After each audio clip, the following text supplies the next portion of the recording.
मजे की बात यही है कि एक ऐसा एग्जाम जिसमें कोई नेगेटिव मार्किंग नहीं है, 2.5 घंटा मिलता है प्रॉपर आपको, 150 ही क्वेश्चन है, 150 ही मिनट है, 0 नेगेटिव मार्किंग है, उसमें भी 84% लोग फेल हो जा रहे हैं, 84% लोग, सिर्फ 16% लोग पास कर पा रहे हैं एग्जाम।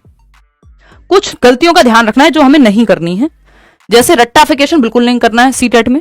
जो ये 84% लोग फेल हो रहे हैं, इसका रीजन यही है कि रट्टे लगाने लगते हैं, इनको लगता है ये बाकी एग्जाम जैसा है जहां फैक्चुअल चीजें ज्यादा पूछी जाती हैं।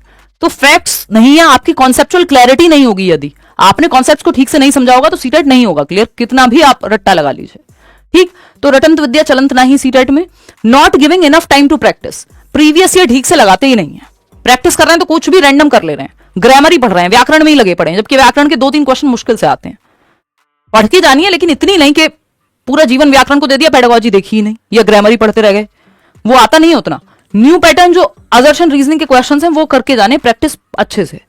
ये जो कथन और आपके कारण वाले क्वेश्चंस हैं ये अब आने लगे हैं कई सालों से, और 4-5 क्वेश्चन कम से कम आते हैं। व्याकरण नहीं पढ़नी है, सिलेबस डिफाइंड है प्रीवियस ईयर को बहुत ज्यादा ध्यान में रखना है, इन गलतियों को करना नहीं है कि प्रैक्टिस नहीं किया, रटने लग गए, या फिर नए पैटर्न के जो क्वेश्चंस हैं कुछ सिलेबस सेम होने के बावजूद वो आने लगे हैं, उनको अगर ध्यान नहीं देंगे तो भी गड़बड़ है, या व्याकरण पढ़ने लग गए, इनको इन गलतियों से बचना है।